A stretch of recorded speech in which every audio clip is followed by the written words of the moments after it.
오늘의 뉴스레터에 오신 것을 환영합니다. 아래는 주요 내용입니다. 1. 호주에서 태극문양 벽화 발견. 1. 한국은 역사를 복원하기로 결심했다. 안녕하세요. 한국에서 멀리 떨어진 국가인 호주 그곳에서 놀라운 유적이 발견되었다고 하는데요. 그동안 한국과 아무 관련이 없다고 생각한 곳에서 한국에서만 볼 수 있는 태극문양 암각화가 발견된 것입니다. 아무런 이유 없이 발견될 수 없는 이 문양의 등장은 호주 고고학자들은 물론이고 한국 학자들도 충격에 빠뜨렸는데요. 알고 보면 이 적에 놀라운 비밀이 숨겨져 있었다고 합니다. 고조선 이후 흩어진 유민들의 놀라운 적응과 멀리 떨어져 있어도 한민족의 정체성을 유지하려고 했던 이들의 노력, 유적에 숨겨진 비밀에 대해 지금부터 자세하게 설명해 드리겠습니다. 뜨거운 태양 빛을 받으며 아이는 걸었습니다. 학교 숙제로 멋진 암석을 찾아야 했기에 아이는 해변가로 나가 암석을 찾기로 결정했죠. 하염없이 걷던 아이는 이제까지 자기가 갔던 해변가가 아닌 다른 곳을 가기로 결정했습니다. 선생님 앞에서 발표하기에는 굉장히 멋진 샘플이 필요할 것이라고 판단했기 때문이죠. 아이는 방향을 바꿔 낯선 곳으로 향했습니다. 낯선 곳을 걷던 아이는 자기가 원하던 샘플을 찾았죠. 그런데 거기서 아이는 희한한 것을 발견하게 됩니다. 분명 아무도 없는 곳으로 알려진 이곳에 낙서가 있었기 때문이죠. 집으로 돌아간 아이는 아버지에게 이 사실을 알렸습니다. 분명 아무도 살지 않은 해변가에 누가 낙서를 해놓는지 빼곡하게 낙서가 펼쳐져 있다는 사실을 알렸죠. 고고학자인 아버지는 아이의 말을 흘려듣지 않았습니다. 무언가 거기에 있다는 확신이 들었죠. 아이를 따라 해변가로 나간 그는 충격적인 경험을 하게 됩니다. 그가 생전 처음 보는 낙서들이 모습을 드러냈고 과거 원주민들이 그린 흔적이 생생하게 살아있었기 때문이죠. 역사적인 무르주가 무르주고 암각화는 우연치 않은 발견으로 알려지게 되었죠. 호주 버럭버럭 반도에 위치한 무르주가 암각화는 독특한 그림들이 그려져 있는 장소로 전 세계 역사학자들의 관심을 한 몸에 받았습니다. 호주에는 고대 유적이 없다는 편견을 깐 유적이었기 때문이죠. 게다가 다양한 상징들은 이곳에 문명의 흔적이 있었다는 강력한 증거였죠. 호주에는 어보리지네 버리저니즈이라는 원주민이 호주 대륙을 중심으로 삶의 터전을 일구면서 살아왔습니다. 백인들이 호주에 정착하면서 이들의 존재가 문명사회에 비로소 알려졌죠. 문제는 이들은 기록을 남기지 않았고 과거 이들이 어떻게 살았는지 알 수 있는 방법은 그들이 예전에 살던 터전을 발굴하는 게 유일했습니다. 호주 고고학자들은 그래서 어보리진들에 대해 큰 관심을 두지 않았죠. 더 이상 연구할 게 없다고 생각했기 때문입니다. 그런데 그게 착각이었다는 것을 알게 된 것이죠. 암각화에 새겨진 다양한 그림들은 어보리진들이 앞서서 발전된 문명을 가지고 있었다는 것을 보여주었습니다. 물고기 모양부터 해초 문양들은 기본이었고 복잡한 재래의식과 꿈을 꾸는 모습이 그려져 있었고 심지어 사냥과 신을 모시고 축제를 벌이는 장면도 기록되어 있어 고대 어보리진들의 사회가 훨씬 복잡했다는 것을 추측할 수 있었습니다. 암각화를 연구할수록 미스터리한 흔적들이 새롭게 발견되었죠. 그런데 이들을 진정으로 충격에 빠뜨린 흔적이 발견된 것입니다. 넓게 펼쳐진 암각화 가운데 태극무늬가 새겨진 암각화가 모습을 드러냈기 때문입니다. 사실 그동안 암각화를 통해 드러난 그림들은 구체적인 사물을 묘사하거나 과거 일을 묘사한 것들이 대부분이었고 호주에 있는 물건들의 모방이라고 생각될 만한 것들이었습니다. 그런데 태극문양은 그동안 발견되었던 암각화랑 다른 종류의 것이었습니다. 태극문양은 한국의 대표적인 문양이라고 할 수 있는 상징. 이 상징이 머나먼 호주 대륙에서 발견된 것은 우연이라고 볼 수 없는데요. 아주 오래전부터 고조선에서부터 내려온 태극문양은 한민족을 상징하는 대표적인 문양입니다.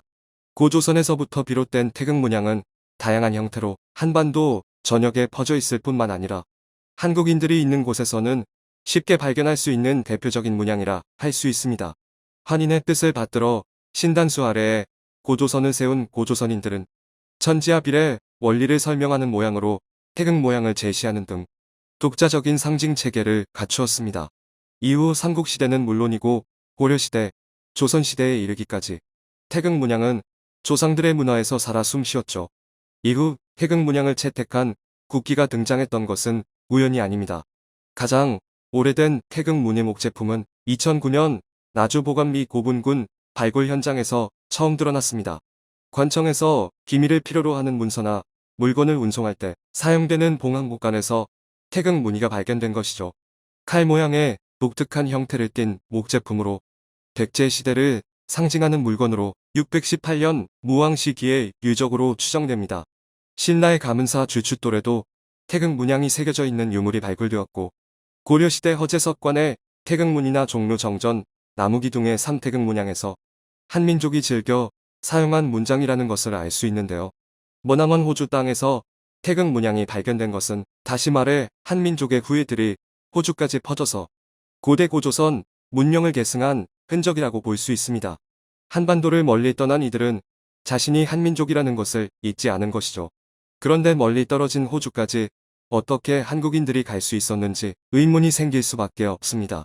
지금도 한반도에서 호주로 가기에는 상당한 시간이 소요되는데 그 당시 고대 문명의 후손들이 어떻게 호주까지 갈 수 있었을까요? 그 답은 세계 최고의 과학 저널 네이처에 나와 있었습니다. 걸어서 이동했다는 것이죠.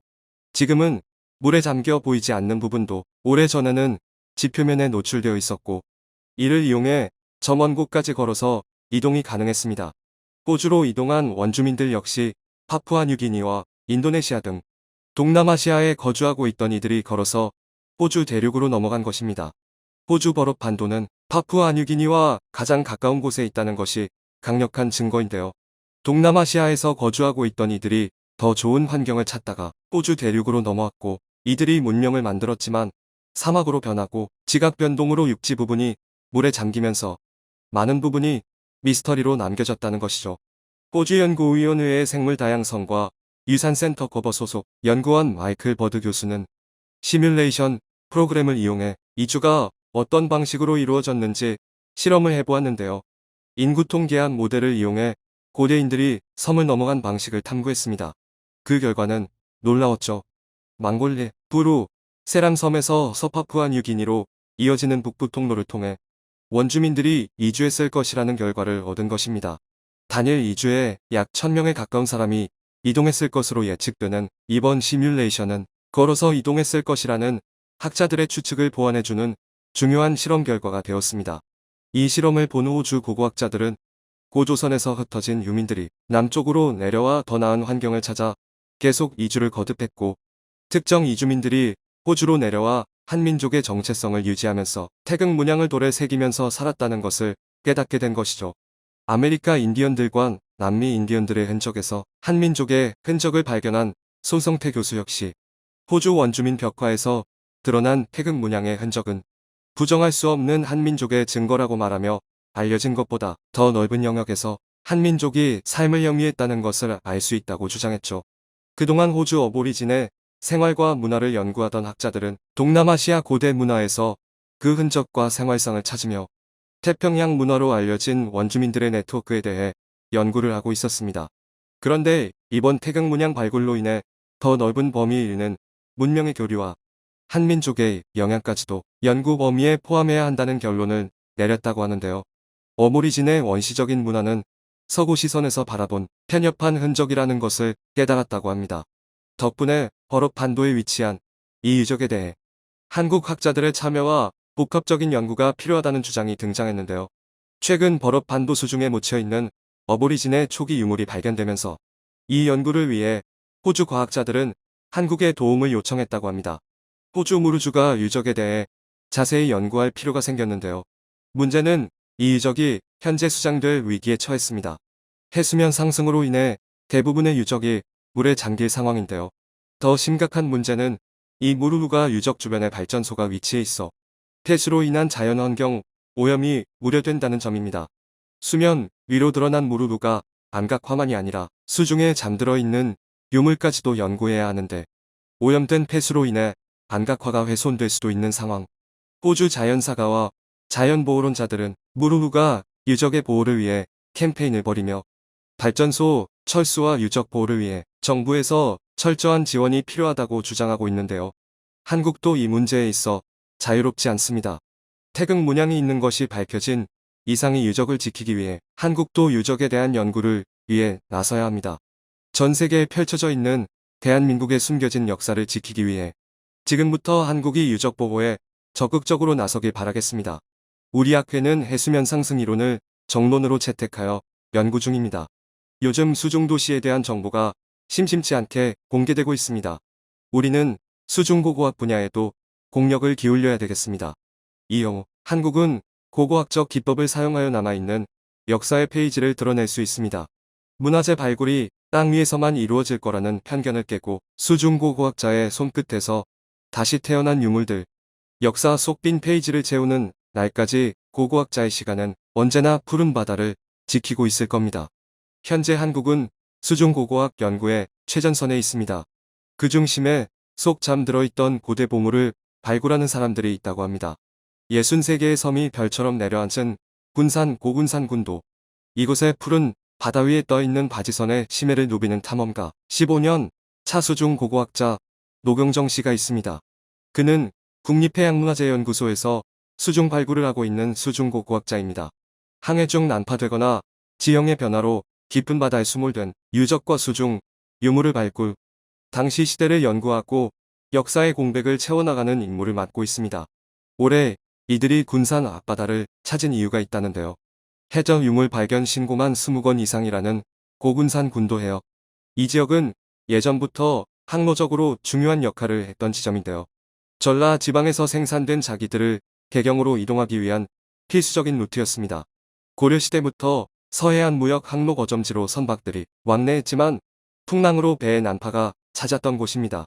바다로 뛰어들기 전 본격적인 전투 복장을 갖추는데요. 수중고고학자에게 잠수는 필수 관문. 수중교신과 탐사를 위해 조명과 카메라, 위치 추적기가 갖춰진 장비를 착용합니다. 무게만 20kg이 훌쩍 넘는다고요.